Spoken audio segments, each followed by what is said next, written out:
Hi students. Today I'm going to show you how to find a peer-reviewed research article in the Brandman library. When you open your course, if you scroll down, you'll see a library link. Go ahead and click on that. If it doesn't come up to this, make sure you just go to the library home page. This is the search page, and I'm not concerned about the top few items here. I'm only concerned about databases. So I'm going to use the drop-down, select subject, because I only want education. So I use the drop down there and I want education. I'll get this menu, and these library guides are wonderful, but for now I just want to connect to the database. I'll connect. Now I have three choices that I would recommend. Eric Ibesco, except some of those are in HTML and they're not always PDFs. Education full text is great, probably the best one to start with. Academic Search Premier is also very good. So I'm going to go with Education Full Text. Now ordinarily this would be the point where I have to log in with my username and password. But since I've already been in the library today, it's still open, it's letting me in. So I'm searching Education Full Text.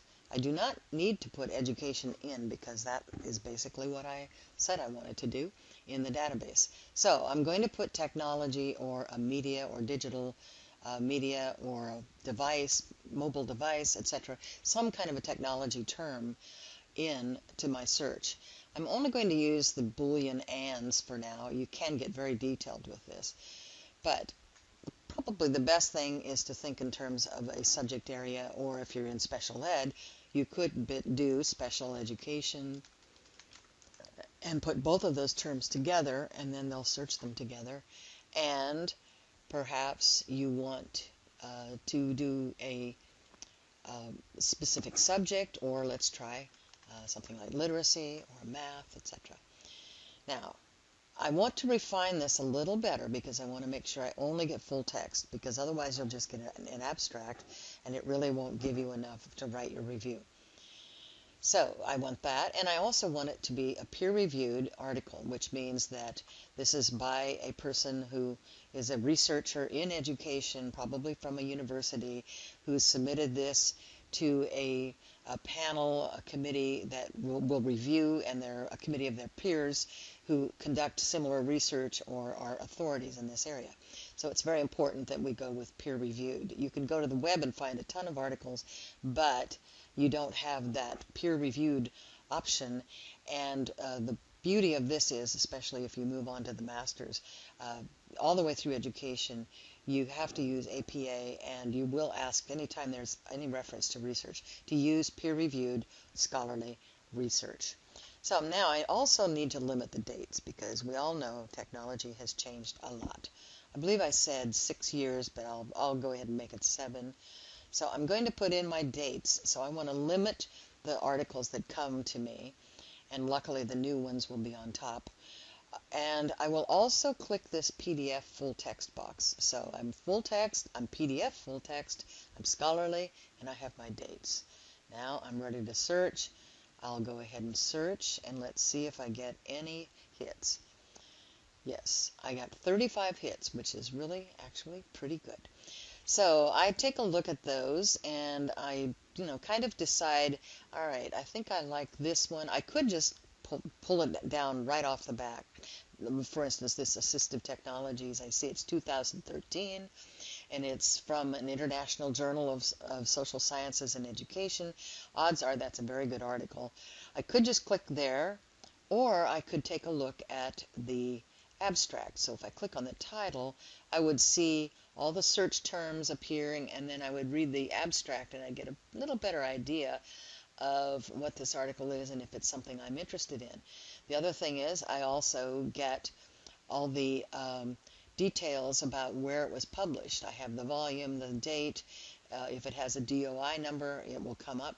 So I have lots of information here. I'm going to go back and go ahead and just say, well, maybe that one wasn't quite the one I wanted. Let's say it's this one.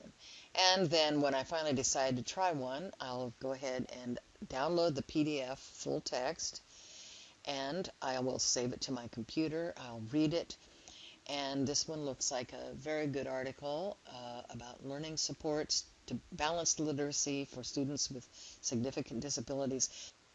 It's taking a little while. This looks like a fantastic article, right down my alley. So I'm going to go ahead and save it, and I'll just save it to my computer.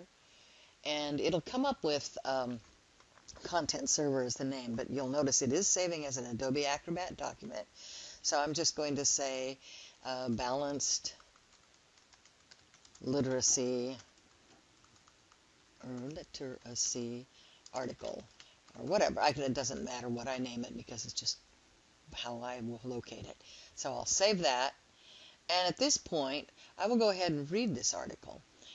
And sometimes you'll get an article that's very research-based with lots of numbers. You don't have to concern yourself with those as long as you get the essence of what the research was, what the technologies were that they used, how did they use technology to support the balanced literacy approach.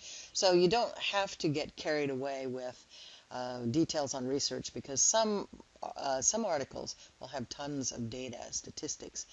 This one is not that way, but it does look like it has exactly what I want. So at this point, I'm saying I will read that. I'll download it. I might even print it. And then when I'm ready to write my review, I will already go through and get my main topic, describe it, summarize it. Then I will have 3 subtopics,